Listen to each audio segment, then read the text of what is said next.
Hello everyone, 안녕하세요. Today we're going to learn how to make dried palak soup, which is also called in Korean bulgogi. It serves two people. Now I found this recipe in Manchi's Real Korean Cookbook. That's the name of the book, Manchi's Real Korean Cookbook. Here is a picture of it. And you see her showing her yangnyeom dongdok, or Korean fried chicken.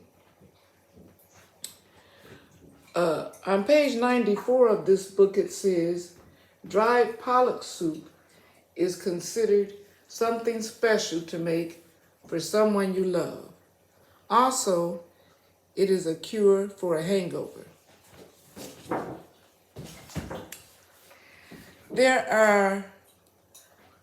Now let's get started with the bulgogi, or dried pollock soup.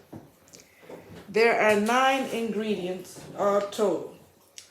There's your 1 teaspoon of toasted sesame oil, your 1 ounce of dried pollock. This pollock comes from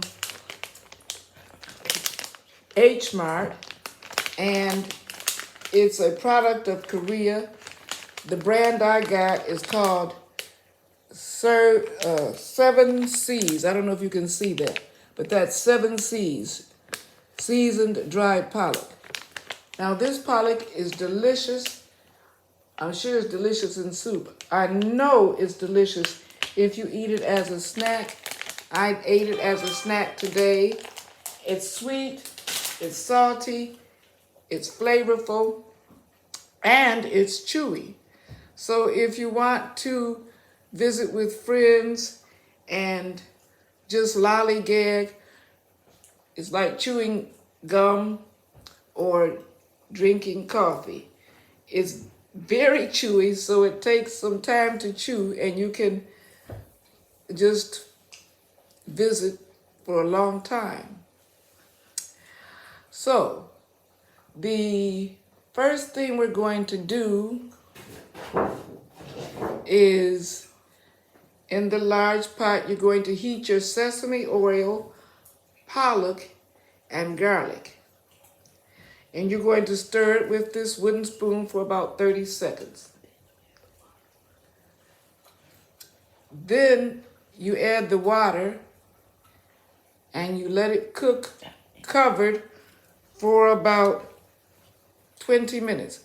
Along with that water, you're going to add your kosher salt and your fish sauce and cook. And also, I forgot, this is very important. You have to add your daikon. It's called daikon, or Korean radish. You have to add that. It's going to be diced. They had measurements of they did some very specific measurements. I just made it small enough where it would cook because I didn't have the energy to make it like I was in a geography class. So you let it cook for about 10 more minutes. It's cooking now. The last ingredient is the beaten egg, and you cook that for 10 seconds. When the egg floats, you're done. You remove it from the heat and top it with scallions. So while this is still cooking, I haven't cut my scallions, or I call them green onions. I haven't cut them up. I'm going to cut them up. I'm going to put a little bit more garlic, even though it's not in the right order, in there because I don't have all of the garlic that they said to put in there. First, I'm going to dice it, just small little pieces, and I'll show you how small I made them when I finish cutting them up. So here you have, I don't know if you can see this, but you have the other garlic that I didn't put in the beginning. I'm not doing it at the perfect order, but you know the ingredients at any rate and how much you need of each. Here is the garlic right here. So I'm going to pour it in there in my soup. And now it's empty. I am going to cut up my onions. And that's going to take some time, but that's okay because this soup, we don't have the time for it to cook thoroughly here in the kitchen because this is only supposed to be 10 to 15 minutes in length. But nonetheless, my assistant is stirring the soup and she's going to cover it for me while I cut these scallions up. Now the scallions I put in there after the egg is already in there. I put it in there when I made the first video and the video did not record anything. So this particular video I am recording on an iPad. The first one was on a Dell and they gave me a lot of conversation instead of really showing me how to do the recording. So here we have one other scallion, or a few more scallions that we have to cut. I'm going to show you how big I made the scallions. I don't know, I don't recall if they said to make them a certain size. I don't think so. They just said to have at least two, or two. They didn't say at least two actually. But I'm going to show you my scallions. I love scallions, so I think this soup is going to be really, really delicious. My scallions are like that. Can you see that? And like this. I put a lot of green in my whatever dish I'm making.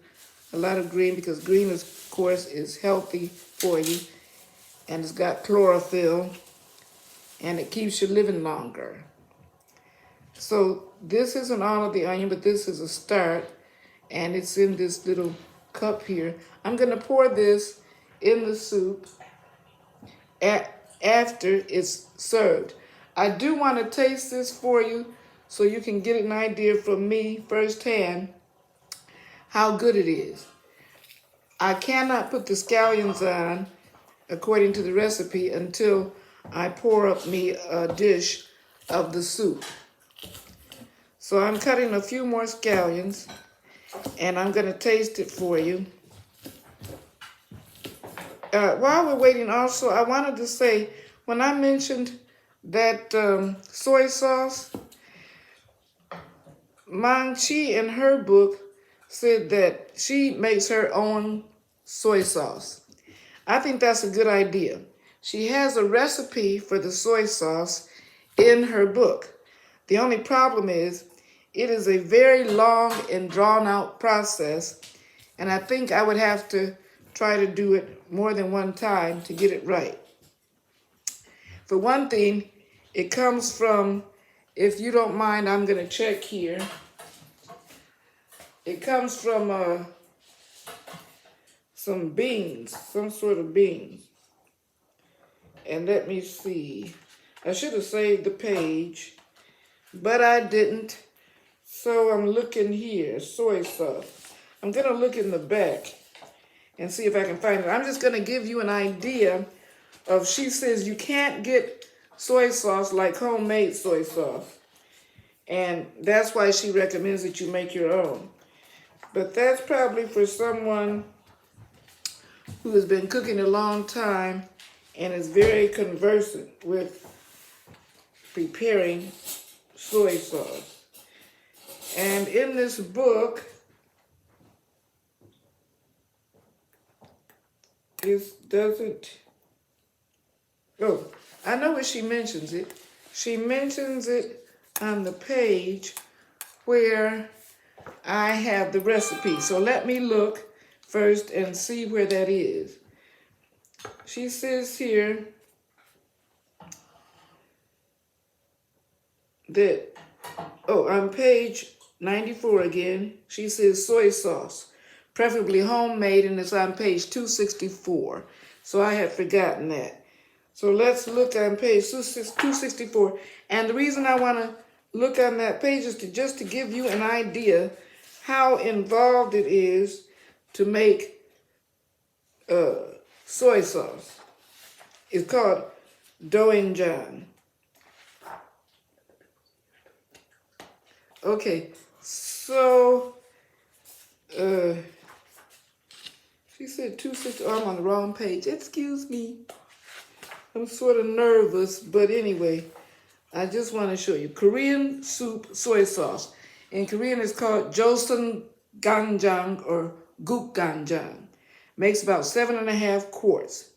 And I'm going to show you the picture. Strained liquid from fermented soybean. And so here's a picture of it. I don't know if you can see that. That's the soybean right there. And that's the, she puts those soybeans in a cloth. What do they call that cloth?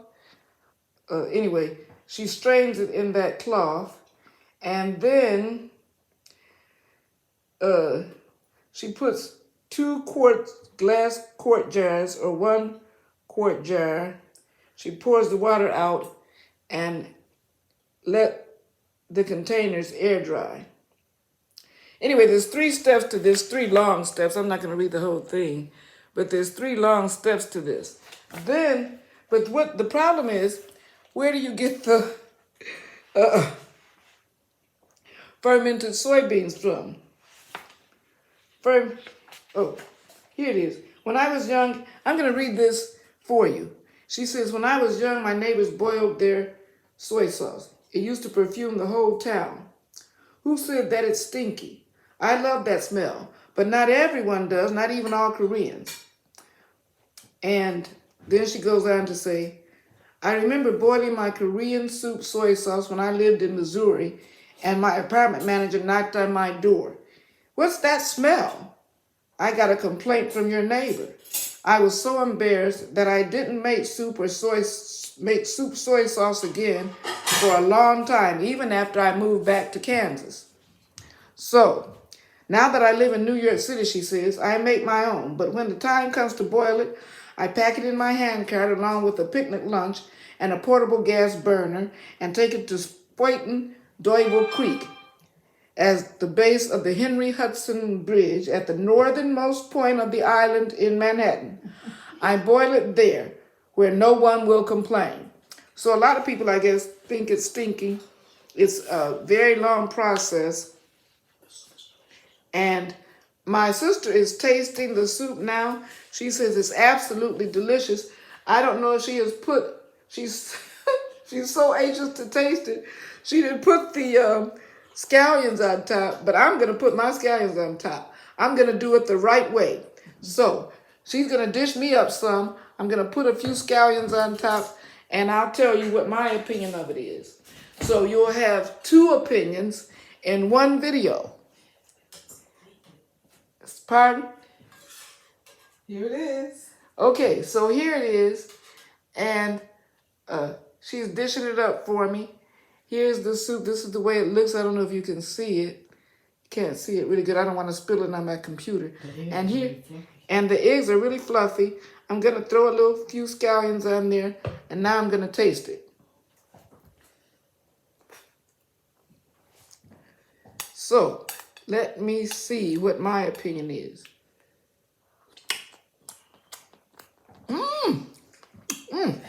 It's hot and delicious.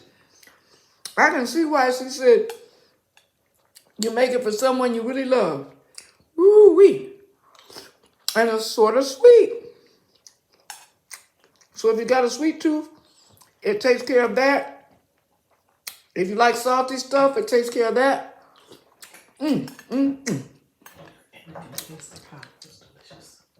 I'm so glad I made it, and I hope you will try it and enjoy it as much as I'm enjoying it right now.